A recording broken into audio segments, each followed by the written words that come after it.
الحمد لله وكفى والصلاة والسلام على من لا نبي بعده اللهم صل على رسولك سيدنا ونبينا ومولانا محمد وبارك وسلم عليه أما بعد وقد قال الله تبارك وتعالى بعد أعوذ بالله من الشيطان الرجيم بسم الله الرحمن الرحيم وقضى ربك ألا تعبدوا إلا إياه وبالوالدين إحسانا إما يبلغن عندك الكبر أحدهما أو كلاهما فلا تقل لهما أف ولا تنهرهما وقل لهما قولا كريما صدق الله العلي العظيم. அல்லாஹ்வின் நல்லடியார்களே, அன்பு சகோதர நண்பர்களே, பெரியவர்களே, அல்லாஹுவை பயந்து அஞ்சி தக்குவா செய்து அவனால் ஏவப்பட்ட ஏவல்களை எல்லாம் எடுத்து நடக்கும்படியாகவும் வேண்டாம் என்று சொல்லப்பட்ட விளக்கப்பட்ட அத்துணை வகையான பாவங்களை விட்டும் தன்னையும் தன்னை சார்ந்தோரையும் பாதுகாத்து விலகி நடந்து கொள்ளும்படியாக முதலாவதாக எனக்கும் அப்பால் உங்களுக்கும் ஞாபகம் ஊட்டிக் கொள்கின்றேன், வசியத்தும் செய்து கொள்கின்றேன், அன்பு கட்டளையும் பிறப்பித்துக் கொள்கின்றேன். அன்புக்குரிய இஸ்லாமிய சகோதரர்களே, நண்பர்களே, பெரியவர்களே, மனிதனுடைய பலகீனங்களில் ஒன்றுதான் மனிதன் சந்தர்ப்பங்களை நழுக விட்டுவிட்டு, சந்தர்ப்பங்களை கை தவற விட்டுவிட்டு வருத்தப்படுவது. அப்படி செய்திருக்கலாமே, இப்படி நடந்திருக்கலாமே, தப்பிவிட்டதே, அறியாமலாகிவிட்டது என்று சொல்லி ஒரு விடயம் நம்மை விட்டு கடந்து போனதற்கு பிறகு அதை நினைத்து வருத்தப்படக்கூடியவர்கள் நம்மில் அநேகமானவர்கள்.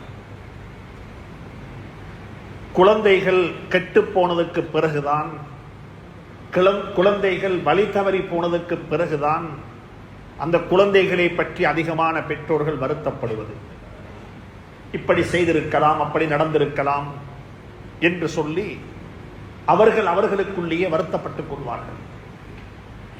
அதே போல ஒரு தலையங்கம் தான் பெற்றோர்களை நல்லடக்கம் செய்துவிட்டுத்தான் நம்மில் அநேகமானவர்கள் பெற்றோர்களுடைய நலவுகளை பற்றி பேசுவார்கள்.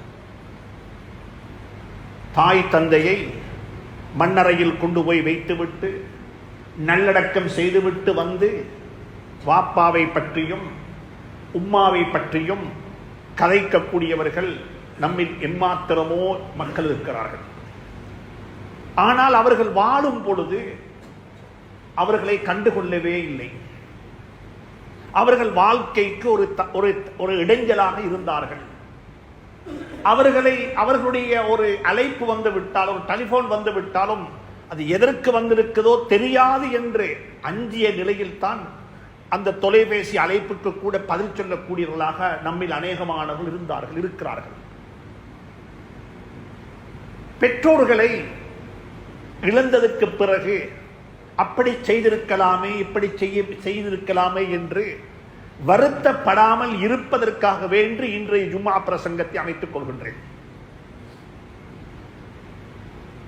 ஒன்றிருக்கிறது, என்னுடைய தாய் தந்தை 2 பேருமே வபாத்தாகிவிட்டார்கள். அவர்களுக்கு நான் என்ன செய்ய வேண்டும்?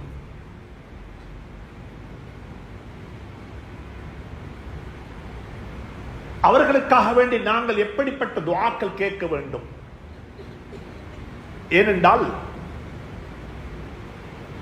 ஸல்லல்லாஹு அலைஹி வஸல்லம் அவர்கள் ஒரு கட்டத்தில் சொன்னார்கள், நான் யாரு தெரியுமா?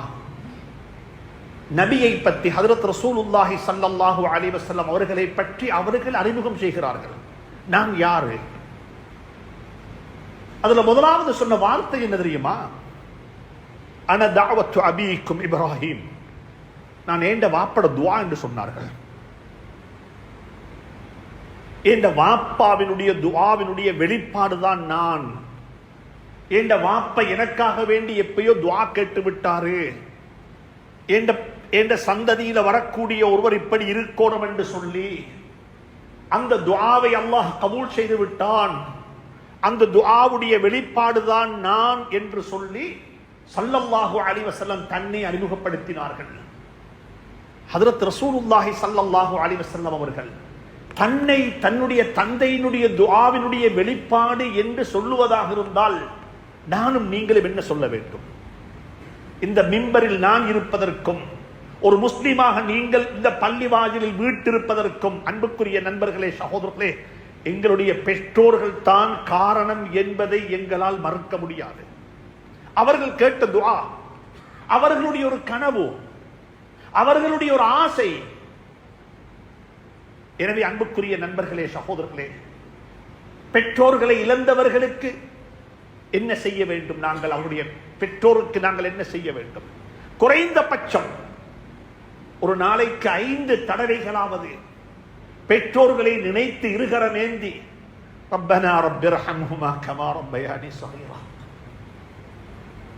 அர்த்தத்தை விளங்கி கருத்தை புரிந்து நான் என்ன செய்கிறேன் என்ற நிலையில இருந்து அல்லாஹ்விடத்தில் கையேந்தி அந்த பெற்றோருக்காக துஆ கேளுங்கள். அல்லாஹ் சொல்லி தருகிறான், இப்படி துஆ கேளு. இது யாரு சொல்லித்தரான்? அல்லாவே சொல்லித்தரான். ஓண்ட உம்மக்கும் வாப்பக்கும் நீ எப்படி துஆ கேட்கணும், இந்த வார்த்தையை சொல்லி கேளு. இந்த துஆவுடைய ஃபார்மட்டை பாடமாக்கிக்கொள். இதை சுஜூதுல ஓது, இதை தொழுகையில ஓது, இதை தஹஜ்ஜத்தில் ஓது, தொழுகைகளுக்கு பிறகு ஓதுங்கள், அஸானுக்கு இகாமத்துக்கு இடையில ஓதுங்கள், மழை பெய்யும் பொழுது ஓதுங்கள், பிரயாணியாக இருக்கும் பொழுது ஓதுங்கள், உம்ராவுக்கு ஹஜ்ஜுக்கு போயிருக்கும் பொழுது ஓதுங்கள். ரப்பனா ரப்பிர்ஹம்ஹுமா கமா ரப்பயானி ஸகீரா, ரப்பனா ரப்பிர்ஹம்ஹுமா கமா ரப்பயானி ஸகீரா, ரப்பனா ரப்பிர்ஹம்ஹுமா கமா ரப்பயானி ஸகீரா. வாய் நிறைய ஓதுங்கள், அர்த்தத்தை விளங்கி ஓதுங்கள். யா அல்லாஹ், சிறு பிராயத்தில் சின்ன காலத்தில் நான் ஒன்றும் தெரியாதவனாக இருந்தேன்.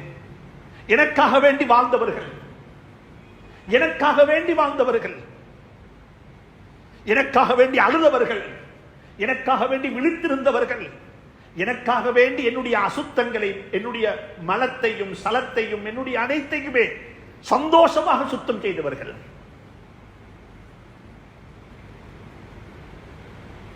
எப்படி வர்ணிப்பது?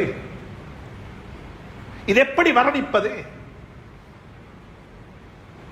எங்களுக்காக வேண்டி விழித்தது மட்டுமல்ல, எங்களுக்காக வேண்டி வாழ்ந்தவர்கள் மட்டுமல்ல, எங்களுக்காக வேண்டி அனைத்தையும் செய்தார்கள். எங்களை நினைத்து பெரிய கனவு கண்டார்கள்.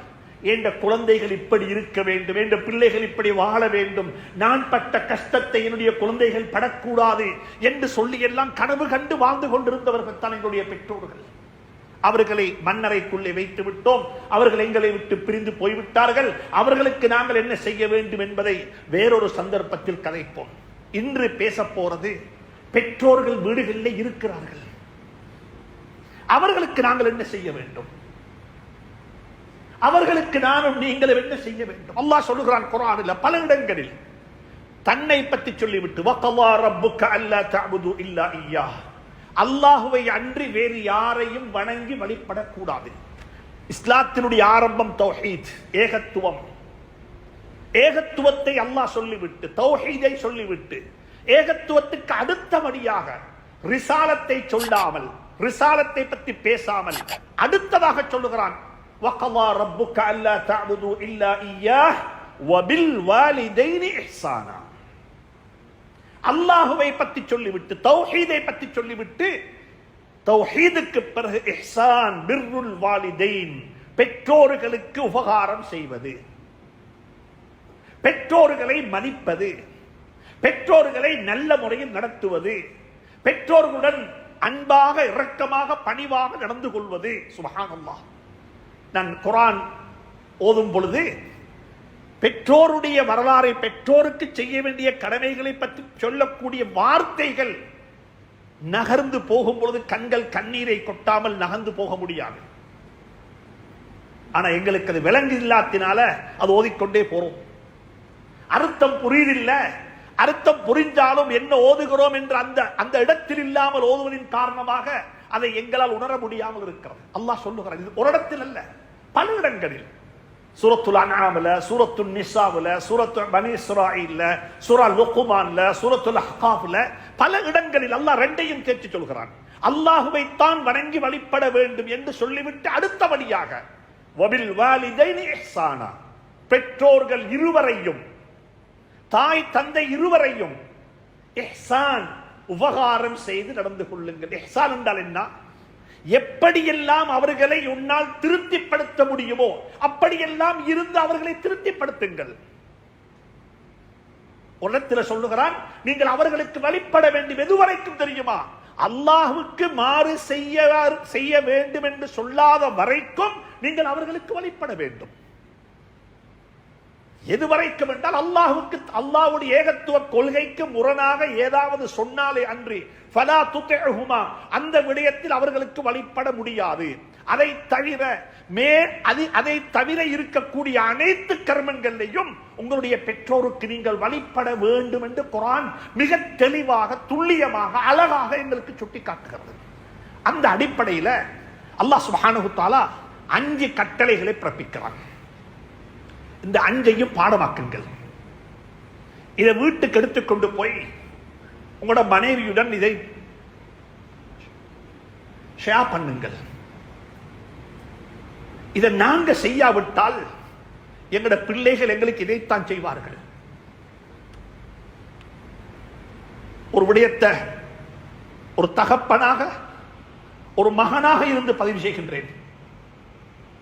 சில பாவங்கள் இருக்கிறது, அந்த பாவத்துக்குரிய தண்டனை மௌத்துக்கு பிறகு கிடைப்பதை விட மௌத்துக்கு முன்னாலே கிடைத்துவிடும். அதற்கு எங்களுடைய வாழ்க்கை, உங்களுடைய வாழ்க்கை, பலருடைய வாழ்க்கை எங்களுக்கு உதாரணமாக, உபமானமாக இருந்து கொண்டே இருக்கிறது. தொழாதவன், வாழ்க்கை புறாக தொழாதவன், மன்னிப்பு கேட்டுவிட்டான், அவனுக்கு தொழுகை நசீபாகிவிட்டால் அல்லாஹ் திருப்தி அடைந்து விடுவான். சில பாவங்கள் இருக்கிறது, அந்த பாவத்தை செய்தவர்கள், அந்த பாவத்தினால் பீடிக்கப்பட்டவர்கள், அந்த பாவத்தை கொண்டு சோதிக்கப்பட்டவர்கள், அதே பாவத்தினால் சோதிக்கப்பட்ட நிலையில் தான் அவர்களுக்கு மௌத்து வரும் என்பது ஹதீஸ். அதுல ஒன்றுதான் பெற்றோருக்கு செய்யக்கூடிய துரோகம். நான் ஒரு மகனாக இருந்து என்னுடைய பெற்றோருக்கு துரோகம் செய்தால் எனக்கு இருப்பது ஒரே ஒரு தாயும் தகப்பனும் மட்டும்தான். ஆனால் நான் 5 பேருக்கு தந்தையாக இருக்கிறேன் என்றிருந்தால் நான் ஒருவருக்குத்தான் துரோகம் செய்தேன், 5 பேர்கள் சேர்ந்து எனக்கு துரோகம் செய்வார்கள்.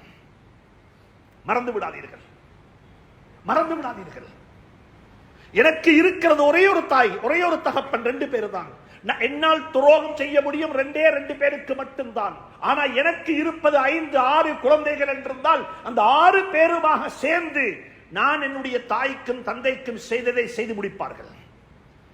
அந்த நிலையில் தான் எங்களுக்கு மௌத்தும் வரும் என்பது நிச்சயம். மறந்து விடாதீர்கள், மறந்து விடாதீர்கள். நாடகம் நடிக்க முடியாது. சிலருடைய வாழ்க்கை நாடகமாக மாறிவிட்டது.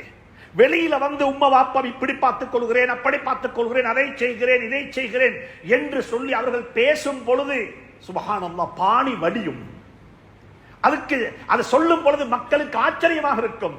ஆனா வீட்டுக்குள்ள போய் பார்த்தால் இன்னல்லாஹ கான அலைக்கும் ரகீபா, இன்னல்லாஹ கான அலைக்கும் ரகீபா. அல்லாஹ் சொல்லுகிறான், நம்முடைய வீட்டுள்ளுக்கு ஒரு சிசிடிவி கேமரா ஒன்று ஃபிக்ஸ் பண்ணித்தான் இருக்கிறேன். ரகீப் என்றால் அர்த்தம் என்ன? முராகபா. ரகீப், ரகீப் என்று சொன்னால் உங்களோட வீட்டில் இருக்கிற, எங்கட பள்ளியில் இருக்கிற, எங்கட தொழில் இருக்கிற இடத்தில் இருக்கிற கேமராவுக்கு சொல்றது முராகப். அது ரகீப், அது எங்களை முராகபா செய்து கொண்டிருக்கிறது. அல்லாஹ் அதே வார்த்தையை குர்ஆன்ல சொல்லுகிறான், இன்னல்லாஹ கான அலைக்கும் ரகீபா. நீங்க வெளியில வந்து எந்த நாடகத்தையும் நடிக்கலாம், எந்த கதையையும் சொல்லலாம், உங்களுக்கு எப்படியும் பேசலாம். ஆனா மறந்து விட வேண்டாம், உங்களோட வீட்டுக்குள்ள நீங்க எப்படி நடந்து கொள்றீங்க என்பது பதிவு செய்யப்பட்டு கொண்டே இருக்கிறது. அது ரெக்கார்ட் ஆகிக்கொண்டே இருக்கிறது. அசைவுகள் கூட, வார்த்தைகள் கூட, எல்லா விடயங்களும் பதிவு செய்யப்பட்டுக் கொண்டிருக்கிறது. யௌமஇதின் துஹத்திஸு அக்பாரஹா. நாளை கியாமத்துடைய நாளையில அந்த இடம் அதற்கு சாட்சி சொல்லும். அன்புக்குரிய நண்பர்களே, சகோதரர்களே, அல்லாஹ் பாதுகாப்பானாக. அல்லாஹ் சொல்லுகிறான், முதலாவது வபில் வாலிதைனி இஹ்சானா. முதலாவது சட்டம் என்ன தெரியுமா? எப்படியெல்லாம் உன்னுடைய தாய் தந்தையை திருப்திப்படுத்த முடியுமோ, இஹ்சான் செய்ய முடியுமோ, அவர்களுக்கு உபகாரம் செய்ய முடியுமோ அப்படியெல்லாம் உபகாரம் செய்து அவர்களை நீ பாதுகாத்துக் கொள், அவர்களுக்கு பணிவிடை செய், அவர்களுக்கு உபகாரியாக இருந்து கொள் என்று சொல்லிவிட்டு அல்லாஹ் சொல்லுகிறான், இம்மா யபுலுகன்ன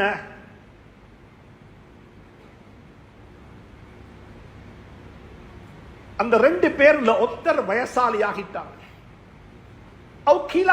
அல்லது 2 பேருமே. அநேகமானவருடைய பெற்றோர்கள் ஒருத்தர் மௌத்தாக இருப்பாங்க, ஒருத்தர் தான் நெஞ்சு இருப்பாங்க, அல்லது 2 பேருமே இருக்கலாம். அல்லாஹ் எங்களுடைய நிலைமையை விளங்கி சொல்லுகிறான். இம்மா யபுலுகன்ன, அந்த 2 பேர் ஒருத்தர் முதுமை பருவத்தை அடைந்து விட்டார்கள், அல்லது 2 பேருமே முதுமை பருவத்தை அடைந்து விட்டார்கள். முதுமை பருவம் என்றால் என்ன? அல்லாஹ் சொல்றான், சிறு பிராயம், சின்ன புள்ளத்தனம், சைல்ட்ஹுட் மீண்டும் திரும்பி வந்துவிடும். வமன் நுஅம்மிர்ஹு நுனக்கிஸ்ஹு ஃபில் ஹல்க், வமன் நுஅம்மிர்ஹு நுனக்கிஸ்ஹு ஃபில் ஹல்க். சின்ன பிள்ளையாக இருந்தோம், அதே சின்ன புள்ளத்தனம் மீண்டும் வந்துவிடும். அந்த சின்ன பிள்ளையாக ஆனதுக்கு பிறகு அல்லாஹ் சொல்கிறான், உங்களோட சொந்த மகனை, உங்களோட சொந்த குழந்தைய, உங்களோட சொந்த மகளை நீங்க எப்படி நடத்தாற்றீங்களோ அதை விடவும் அன்பாக, அதை விடவும் இரக்கமாக, அதை விடவும் பணிவாக, அதை விடவும் கருணையாக உங்களுடைய பெற்றோரை நீங்கள் நடத்துங்கள். அல்லாஹ் சொல்லுகிறான், வலா தகுல் லஹுமா உஃபின்.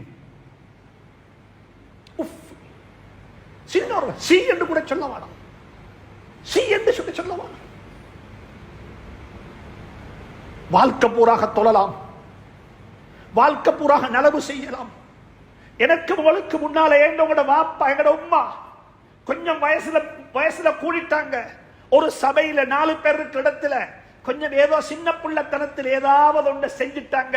நாங்க உருக்கி பார்க்கிற பார்வைக்குதே அது ரஹ்மத்துடைய பார்வையில் அதாபுடைய பார்வை, அதாபுடைய பார்வை. அல்லாஹ் சொல்றான், வலா தகுல் லஹுமா உஃபின், சி என்று கூட சொல்லிடவான. வாப்பா உம்மா செய்றாங்களா, அதை பொறுத்துக் கொள்ளுங்கள், அதை சகித்துக் கொள்ளுங்கள், அதை பொறுப்பேற்றுக் கொள்ளுங்கள். ஏண்ட வாப்பா ஏண்ட உம்மா விட்டுக் கொடுக்க முடியாது, விட்டுக் கொடுக்க முடியாது. அவர்களுடைய வயசு 90, வயசு 80, சின்ன பிள்ளையாக மாறிவிட்டார்கள்.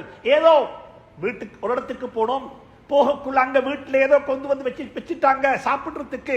அவங்க சாப்பிடுங்கன்னு சொல்றதுக்கு முன்னாலேயே எங்கட பிள்ளைகள் எடுத்து சாப்பிடுவது போல எங்கட வயசுல மூத்த வாப்பாம் எடுத்து சாப்பிட்டுடுவாரு. சி அல்லாஹ் சொல்றான், வலா தகுல் லஹுமா உஃபின், எந்த ஒரு வார்த்தையையும் சி என்றும் சொல்ல வேண்டாம். வார்த்தைகளை கொண்டு அவர்களை தீண்ட வேண்டாம், வார்த்தைகளை கொண்டு அவர்களை திட்ட வேண்டாம். சுப்ஹானல்லாஹ், சுப்ஹானல்லாஹ். எப்படி எப்படி அடுத்தது சொல்லுகிறான், வலா தன்ஹர்ஹுமா, வலா தன்ஹர்ஹுமா,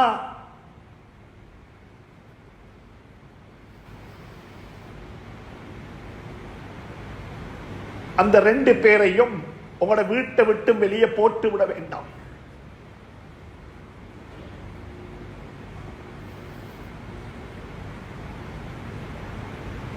இன்றைக்கு எல்டர்ஸ் ஹோம்ல வாழக்கூடிய பெற்றோருடைய நிலைமை எப்படி இருக்கும்? வலா தன்ஹர்ஹுமா, அந்த 2 பேரையும் உங்களோட வீட்டை விட்டு வெளியே போட்டு விட வேண்டாம். மனைவி சொல்லுகிறாள், ஒன்றோ இந்த வீட்டில் நான் இருக்க வேண்டும் அல்லது கூட வாப்பா உம்மா இருக்க வேண்டும், யாரு வேண்டும் என்பதை நீங்க முடிவு செய்யுங்க சொன்னால், அப்படிப்பட்ட ஒரு மனைவி எனக்கு தேவை கிடையாது. அப்படிப்பட்ட மனைவிடத்தில் இந்த புள்ள வளரவும் கூடாது. அப்படிப்பட்ட மனைவிடத்தில் இந்த குழந்தைகள் வளர்ந்தால் அதே ட்ரீட்மெண்ட் தான் எனக்கும் கிடைக்கும் என்பதை மறந்து விடாதீர்கள். மனைவி சொல்லலாம், என்ன சொல்லுவாள்? சுப்ஹானல்லாஹ், சில சந்தர்ப்பங்கள்ல மனைவி அல்ல கணவனும் சொல்லுகிறாரு. என்ன மனைவியோட வீட்டில் வாழக்கூடிய கணவன், இந்த வீட்டில் ஒன்றோ நான் இருக்கோணும் அல்லது உங்களோட உம்மா வாப்பா இருக்கோணும், யாரு வேணும் என்ற நீ முடிவு செய்ய என்று சொல்லி சொல்லக்கூடிய கணவனும் இருக்கத்தான் செய்கிறார்கள் இன்றைக்கு. அப்ப என்ன செய்ய? நீங்கள் நானும் யோசிக்கலும், என் உம்மா வாப்பா பாஸ்ட், அவங்க கடந்த காலம் என்ன வளர்த்துட்டாங்க, என்னையும் என் குழந்தைகளையும் வளர்க்க வந்திருப்பவள் என்னுடைய மனைவி, என்னையும் என்னுடைய குழந்தைகளையும் பராமரிக்க இருக்கிறவர் என்னுடைய கணவன். அதனால உம்மா வாப்பாவை வெளியே போட்டுட்டு அவர்களை எங்கேயாவது செட்டில் பண்ணிட்டு அவர்களை எங்கேயாவது முதியோர் இல்லத்தில் வைத்து விட்டு நான் எங்க வீட்டுக்குள்ள நிம்மதியாக இருக்கோம் என்று சொல்லி நீங்க கனவு காண்பீங்க என்றிருந்தால் அந்த கனவு ஒரு நாளும் நினைவாக மாட்டாது. எதை நீங்கள் செய்வீர்களோ அது நிச்சயமாக திருப்தியமாக உங்களுக்கு திருப்பி கிடைக்கும். மறந்து விடாதீர்கள். இதத்தான் அல்லாஹ் சொல்லுகிறான், வலா தன்ஹர்ஹுமா வலா தன்ஹர்ஹுமா. உங்களோட வீட்டை விட்டும் அவர்களை நீங்கள் வெளியே தள்ளிவிட வேண்டாம். இந்த ஆயத்துக்கு விளக்கம் சொல்லக்கூடிய உலமாக்கள் சொல்றாங்க, சில சந்தர்ப்பங்கள்ல சில ஆக்கள் கேட்பாங்க, எங்க அவங்களோட உம்மா வாப்பா எங்க இருக்கிறாங்கன்னு கேட்டா இவர் பெருமையா சொல்லுவார், உம்மா வாப்பா என்னோட இருக்கிறார் என்று சொல்லி. உலமாக்கள் சொல்றாங்க, அப்படி சொல்ல வானம், அதுவும் அதபு குறைஞ்ச வார்த்தை. உங்களோட உம்மா வாப்பா உங்களோட இல்ல, நீங்க என்ன தெரியுமா சொல்லணும், என் உம்மா வாப்பாவோட நான் இருக்கிறேன், என் உம்மாவோட வாப்பாவோட நான் இருக்கிறேன். என் உம்மா வாப்பா என்னோட இல்ல, இல்ல என் உம்மாவோட வாப்பாவோட நான் இருக்கிறேன் என்று சொல்லு. அதபு சொல்லி தந்த மார்க்கம், பண்பாட்டை சொல்லி தந்த மார்க்கம். மூணாவது அல்லாஹ் சொல்லுகிறான், வலா வகுல்லஹுமா கௌலன் கரீமா. கௌலன் கரீமா, இரக்கமா பேசுங்கள், இரக்கமா பேசுங்கள். உங்களோட வாப்ப யாராக இருக்கேனும், உங்களோட வாப்ப ஒரு சிலை வணங்கி, வாப்பாட்ட வட்டி, வாப்பாட்ட எல்லா பாவம் இருக்குது, நீங்க ஒரு நல்ல மனிதனாக இருக்கிறீங்க. அப்படி இருந்தாலும் வாப்பாவோட கடுகடுத்து பேச இயலாது. இப்ராஹிம் அலைஹிஸ்ஸலாத்து வஸ்ஸலாம் வாழ்ந்து காட்டினார்கள். வாப்பா ஒரு சிலை வணங்கி, வாப்பா மகனுக்கு எதிராக செயல்படுகிறாரு, வாப்பா மகனுக்கு எதிராக மகனை கொலை செய்ய கல்லடித்து லஅர்ஜுமன்னக, வாப்பா மகனுக்கு எதிராக கல்லடிக்கிறாரு. அப்படி இருந்தும் வாப்பாவை பார்த்து மகன் சொன்ன வார்த்தை என்ன தெரியுமா, யா அபதி, அன்புக்கும் பண்புக்கும் பாசத்துக்கும் இரக்கத்துக்கும் உடைய ஏண்ட வாப்பாவே. வாப்பான்னு சொல்லவும் இல்லை, ஏண்ட வாப்பா, ஏண்ட வாப்பா. ஃபலா தகுல் லஹுமா உஃப் வகுல் லஹுமா கௌலன் கரீமா. இரக்கமாக கதையுங்கள், இரக்கமாக பேசுங்கள்.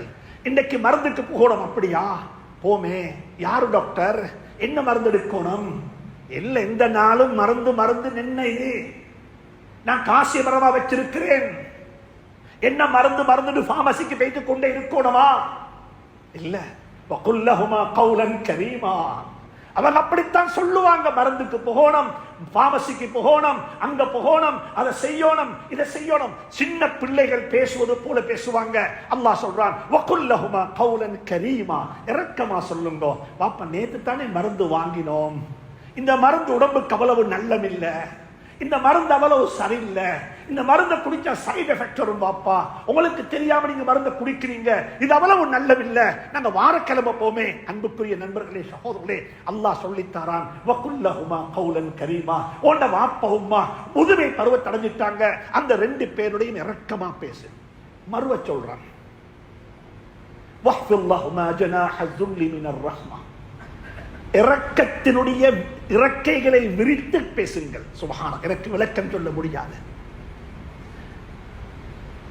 ஆரம்பத்தில் சொன்னான் உஃபின் என்று சொல்லவும் வேண்டாம், வீட்டை விட்டு வெளியே போடவும் வேண்டாம், பேசக்குள்ள இரக்கமா பேசுங்கள். மறுவ சொல்லுகிறான், மறுவ அடுத்தது சொல்லுகிறான், வஹ்ஃபில்லஹுமா ஜனாஹ ذுல்லி மினர் ரஹ்மா. பணிவான கருணையுடைய இறக்கைகளை விரித்து பேசுங்கள். சுப்ஹானல்லாஹ். அல்லாஹ் சொல்லிவிட்டு கடைசியா சொல்லுகிறான், வகுர் ரப்பிர்ஹம்ஹுமா கமா ரப்பயானி ஸகீரா. நீ சொல்லி என்னிடத்தில் துஆ கேளு, உன் உம்மக்கும் வாப்பக்கும் இப்படி துஆ கேளு, ரப்பனா யா அல்லாஹ் ரப்பிர்ஹம்ஹுமா கமா ரப்பயானி ஸகீரா.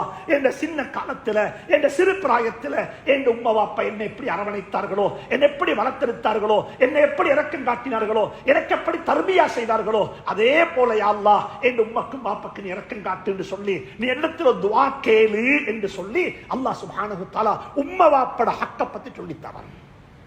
அன்புக்குரிய நண்பர்களே, சகோதரர்களே, ரெண்டே ரெண்டு ஹதீஸ மட்டும் சொல்லி முடிக்கிறேன். ஒரு ஹதீஸ் என்ன தெரியுமா, நபி ஸல்லல்லாஹு அலைஹி வஸல்லம் மதீனா முனவ்வரால இருக்கிறாங்க. நபியை போய் பார்த்துட்டா அது ஒரு பெரிய ஒரு சஆதத், பெரிய ஒரு பாக்கியம். நபி ஸல்லல்லாஹு அலைஹி வஸல்லம் மதீனாவில் இருக்கிறாங்க, அவங்கள கண்டு அவங்கள பார்த்தா அது ஒரு பெரிய ஒரு இபாதத்து, அதோட பெரிய இபாதத்து. மாஷா அல்லாஹ், சஹாபி கியாமத் வரைக்கும் பட்டியல்ல பேர்ல, சஹாபாக்கள்ல பட்டியல்ல பேர் வந்துடும். ஒரு மனிதர் இருக்கிறார் யமன்ல, அவருக்கு ஒரு பிரச்சனை. ஹஜ்ரத் ரசூலுல்லாஹ் ஸல்லல்லாஹு அலைஹி வஸல்லம் கொண்டு வந்திருக்கிற தீன், இஸ்லாம், கலிமா, தௌஹீத் இது தெரியும். அதை விசுவாசம் கொண்டுட்டாரு, நம்பிட்டாரு. இப்ப மதீனாவுக்கு போகணும், நபியை பார்க்கணும், நபியை ஜியாரத்து செய்யணும், ஆசை வந்துட்டு போறதுக்கு ஆயத்தமாகிறாரு. ஆனா அவருக்கு ஒரு பிரச்சனை, இஸ்தப்தி கல்பக். எல்லாத்துக்கும் நீங்க மார்க்கத்தில் ஃபத்வா கேட்க தேவையில்லை, உங்களோட உள்ளத்துல கேளுங்க ஃபத்வா, உங்களோட உள்ளம் சரியாக தீர்ப்பு தரும். அவர் நினைச்சாரு, நபியை கொண்டு ஈமான் கொண்டுட்டேன், அல்லாஹ்வை கொண்டு ஈமான் கொண்டுட்டேன், நபியை கொண்டு ஈமான் கொண்டுட்டேன், இப்ப அந்த நபியை பார்க்க போகணும், மதீனாவுக்கு போகணும், மதீனாவுடைய மண்ணை பிரிக்கணும். ஆனா என் உம்மை தனிச்சிடுவாவே, என் உம்மக்கு யாரும் இல்லையே, என் உம்மை ஒரு நோயாளியாக இருக்கிறாளே, என் உம்மாவை கொண்டே இந்த மொத்தத்துல கொடுத்துட்டு போறது சரியில்லையே, என் உம்மாவை கொண்டே எல்டர்ஸ் ஹோம்ல போட்டுட்டு போறது சரியில்லையே. இவர் முடிவு செஞ்சார் என்ன தெரியுமா? இல்ல, ஏண்ட உம்மக்கு ஹிதுமத்து செய்ய போறேன், ஏண்ட உம்மக்கு பணிவிட செய்ய போறேன், ஏண்ட உம்மட ஜீவிய காலத்துக்கு பிறகுதான் மதீனா முனவராவுக்கு போவேன். ஹஜ்ரத் ரசூலுல்லாஹ் இருந்தா சந்திப்பேன், இல்லாவிட்டால் ஹஜ்ரத் ரசூலுல்லாஹி சந்திக்கிறதுக்குரிய பாக்கியம் எனக்கு கிடைக்காவிட்டால் அதை நான் பொறுத்துக் கொள்வேன். ஆனா ஏண்ட தாயினுடைய ஹிதுமத்தை என்னால பொறுக்க முடியாது, அதை விட்டு கொடுக்க முடியாது என்று சொல்லி முடிவு செய்து போகல மதீனாவுக்கு போகல. இதுக்கிடையில ஸல்லல்லாஹு அலைஹி வஸல்லம் மௌத்தாகிட்டாங்க. ஆனா மௌத்தாகும் பொழுது சும்மா மௌத்தாகல. அல்லாஹ் இந்த உவைஸ் இப்னு ஆமிர் அல் கர்னி என்பவருடைய இந்த செயல்பாட்டை அல்லாஹ் நபிக்கு அறிவித்துக் கொடுத்தான். இப்படி ஒருத்தர் இருக்கிறார், உங்களை சந்திப்பதை விடவும், உங்களை தரிசிப்பதை விடவும், தன்னுடைய தாய்க்கு ஹிதுமத்து செய்வதை, தன்னுடைய தாய்க்கு பணிவிடை செய்வதை மேலாக பார்த்தவர். அவரே இந்த காலத்தில் வரமாட்டாரு, அவர் வருவார் எப்ப தெரியுமா? இன்னும் உமருடைய ஆட்சி காலத்தில் வருவார் என்ற செய்தியை ஸல்லல்லாஹு அலைஹி வஸல்லம் அல்லாஹ் அறிவித்துக் கொடுத்தான். மரணப்படுக்கையில் படுத்துக் கொண்டிருக்கக்கூடிய ஸல்லல்லாஹு அலைஹி வஸல்லம் ஹஜ்ரத் உமரை கூப்பிட்டு சொன்னாங்க, உங்களோட காலத்துல அதாவது யமன் நாட்டிலிருந்து உவைஸ் இப்னு ஆமிர் அல் கர்னி என்று சொல்லக்கூடிய ஒருத்தர் வருவாரு, அவருடைய அடையாளம் இப்படி, அவருக்கு இப்படி இருக்கும் என்றெல்லாம் சொல்லி அடையாளங்கள் எல்லாம் சொல்லி கொடுத்து சொன்னாரு. உமர், அவர் வந்தா அவரை நீங்க சந்திச்சா என்ன தெரியுமா செய்யணும்?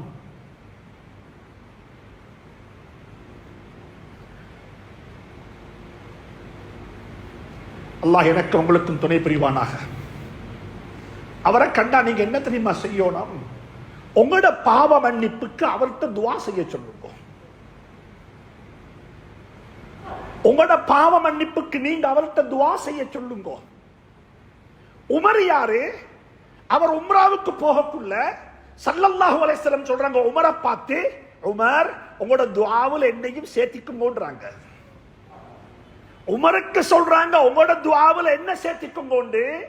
ஆனா அந்த உமருக்கு சொல்றாங்க, என்ற மௌத்துக்கு பிறகு ஒரு காலம் வரும், உங்களோட காலத்தில் உவைஸ் இப்னு ஆமிர் என்பவர் வருவாரு, அவர் வந்தா அவரிடத்தில் நீங்க சொல்லுங்க உங்களோட பாவ மன்னிப்புக்காக துஆ கேட்கும்படியாக. ஏன் தெரியுமா காரணம்? ஃபகான பார்ரன் லிவாதிதிஹி, அவர் அவருடைய உம்மோட துஆவை பெற்றுக் கொண்டவர், தாய்க்கு பணிவிடை செய்தவர், தாயினுடைய ஹிதுமத்து செய்தவர். என்னை சந்திப்பதை விடவும், மதீனா முனவ்வராவை வந்து பார்ப்பதை விடவும், தாயை பார்த்து தாய்க்கு ஹிதுமத்து செய்வது மேலானது என்று பார்த்ததின் காரணமாக அல்லாஹ் அவருக்கு கொடுத்த கண்ணியம் இது. இத ஹதீஸ் முஸ்லிம் ஷரீஃபில் பதிவு செய்யப்பட்ட ஹதீஸ். இது இன்னும் ஒரு ஹதீஸை சொல்றேன், கேட்டுக்கொள்வோம். இந்த சோசியல் மீடியாவிலையும் இந்த இன்டர்நெட்லையும் நாங்கள் மூழ்கி போயிருக்கிறோம். எங்களுக்கு யாரு கூப்பிட்டாலும் கேட்கதில்லை, நாங்க அதிலே லைட் போயிட்டோம். அப்படிப்பட்ட ஜமானில் இதை பதிவு செய்கிறேன். ஒருத்தர் இருந்தாரு ஜுரைஜ் என்று சொல்லி, இதுவும் ரியாது சாலிஹீன்ல பதிவான ஹதீஸ், புகாரி முஸ்லிம்ல பதிவு செய்யப்பட்ட ஹதீஸ். இந்த ஹதீஸை படி அன்புக்குரியவர்களே, ஸல்லல்லாஹு அலைஹி வஸல்லம் சொல்லி தராங்க, ஒரு ஜுரைஜ் ஒரு வணக்கசாலி, ஒரு ஆபித், ஒரு வணக்க வழிபாட்டில் இருக்கக்கூடியவரே, ஒரு நாள் உம்மா வந்து கூப்பிடுறா ஜுரைஜ் என்று சொல்லி. உம்மா கூப்பிடக்குள்ள மகனுக்கு கேட்குது, என் உம்மா வந்திருக்கிறார் என்று கேட்குது. ஆனா அவரே டிவி பார்த்து கொண்டிருக்க இல்ல, வேர்ல்ட் கப் மேட்ச் பார்த்து கொண்டிருக்க இல்ல, அவர் தொழுது கொண்டிருந்தார். தொழுகையில அல்லாஹு அக்பர் தொழுது கொண்டிருக்கிறாரு. உம்மா கூப்பிடுறா, உம்மா மகான் ஜுரைஜ் என்று சொல்லி. அந்த ஜுரைஜ் உள்ளத்துல சொல்றாரு, ஸலாத்தி வ உம்மி, ஏண்ட உம்மா என்ன கூப்பிடுறா, நான் தொழுது கொண்டிருக்கிறேன். தொழுகையை விட்டா உண்மை இல்ல, உம்மாவோட பேச்சு பேசினா தொழுகை இல்ல, தொழுது கொண்டிருந்தா உண்மை இல்ல, என்ன செய்ய சொல்லி போட்டு உம்மாவை பத்தி அலட்டிக்கொள்ள இல்ல, தொழுகையிலே இருந்துட்டாரு. உம்மா எதிர்பார்த்து பார்த்திருந்தா மகன் தொழுகையை முடிக்கிறாப்படி இல்ல, போயிட்டாரு. 2வது நாள் மகனை பார்க்க வந்தா, மகன் தொழுது கொண்டிருக்கிறாரு. ஸலாத்தி வ உம்மி, ஏண்ட உம்மா ஏண்ட தொழுக. அவர் தொழுகைய உடல்ல தொழுது கொண்டே இருந்தாரு. உம்மா வந்து பார்த்துட்டு போயிட்டா. 3வது நாள் உம்மா அதே மாதிரி வந்தா, மகன் தொழுகையில உம்மா பதுவா செய்ய இல்ல, ஆனா ஆத்திரத்துல அவ தெரியாம அவ அறியாம ஒரு வார்த்தை சொல்லிட்டு போயிட்டா. என்ன தெரியுமா சொன்னா, மகான் ஜுரைஜ், இதுக்கு பிறகு ஓண்ட முகத்துல ஓண்ட உம்மா முழிக்க மாட்டா, இதுக்கு பிறகு ஓண்ட முகத்துல முழிக்கக்கூடிய பெண்கள் விபச்சாரம் செய்யக்கூடிய பெண்களாகத்தான் இருப்பாங்க. நீ விபச்சாரம் செய்வா என்று சொல்ல இல்ல, நீ ஜினா செய்வா என்று சொல்ல இல்ல. அவ ஆத்திரத்தில் சொன்ன, ஓண்ட உம்மா உன்னை பார்க்க வந்தும் நீ எனக்கு டைம் தராம தொழுது கொண்டிருக்கிறாய், இதுக்கு பிறகு ஓண்ட உம்மா உனக்கு வந்து இன்னொரு முறை அவட முகத்தை காட்ட மாட்டா, ஓண்ட முகத்துல முழிக்கிறவங்க இதுக்கு பிறகு பெண்கள் யார் தெரியுமா இருப்பாங்க, ஜினாவுல் செய்யக்கூடிய பெண்களாகத்தான் இருப்பாங்க என்று சொல்லிட்டு போயிட்டான். ஹதீஸ், நீண்ட ஹதீஸ். ரியாது சாலிஹீனை பெறட்டுங்கோ, தயவு செஞ்சு சொல்றேன் பெறட்டுங்கோ. இந்த ஹதீஸ வீட்டுல வாசிங்கோ, பிள்ளைகளை வச்சுக்கொண்டு வாசிங்கோ. அல்லாஹ் எப்படி அந்த ஜுரைஜ சோதிச்சான் என்று சொல்லி, அந்த ஜுரைஜ் அல்லாஹ் எப்படி சோதிச்சான், எப்படி கேவலப்படுத்தினான், அதற்கு பிறகு அல்லாஹ் எப்படி, சுப்ஹானல்லாஹ். இமாம் நவவி ரஹ்மத்துல்லாஹி அலைஹி இந்த ஹதீஸுக்கு தலையங்கப்பட்டிருக்கிறாங்க. சுன்னத்தான தொழுகைகளை விடவும் தாயினுடைய அழைப்புக்கு பதில் சொல்வது கடமை என்று சொல்லி. எனவே அன்புக்குரிய நண்பர்களே, சகோதரர்களே, இந்த வேல்யூஸ படிங்கோ.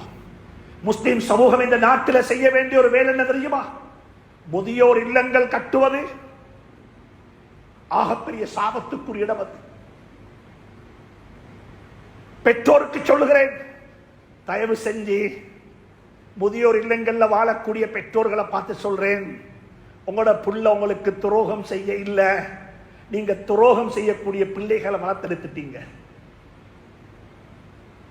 உங்களோட வீட்டுல நீங்க தனி இருக்கிறீங்க, உங்களோட மகன் ஒருத்தர் சுவிஸ்ல, ஒருத்தர் வந்துட்டு பாரிஸ்ல, ஒருத்தர் வந்து நியூசிலாந்துல, ஒருத்தர் வந்து ஆஸ்திரேலியாவுல, நீங்க பெருமைப்பட்டு கொள்ளையிலும் நீங்க அந்த பிள்ளைகளுக்கு துரோகம், அந்த பிள்ளைகள் உங்களுக்கு துரோகம் செய்ய இல்ல, நீங்க அந்த பிள்ளைகளுக்கு துரோகம் செஞ்சிட்டீங்க.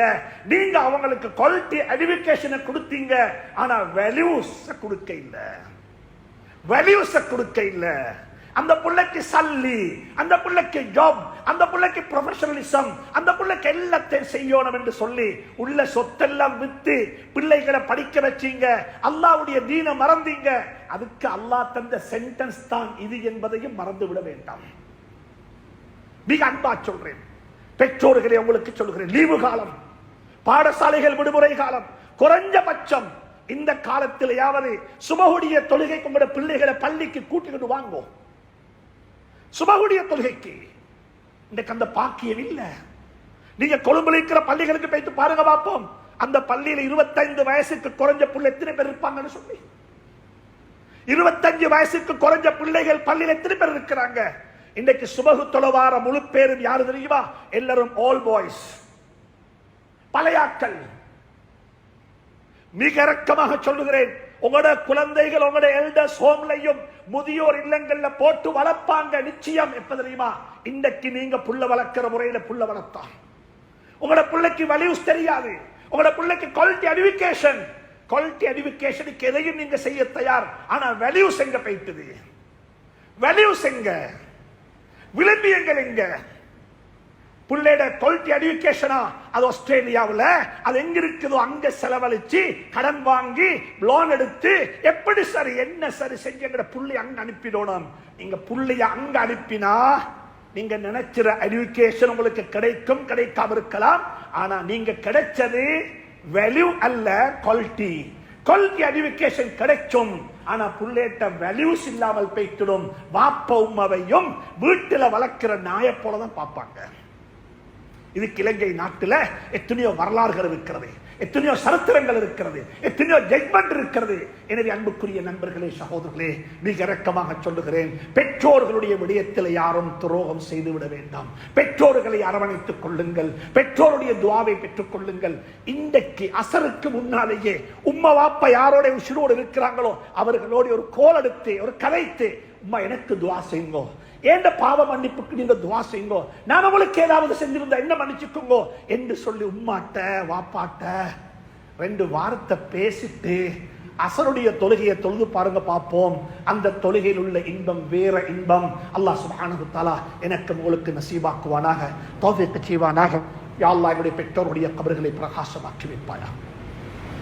وصلى الله تعالى وسلم على النبي الأمي وآله وصحبه وسلم. الحمد لله رب العالمين.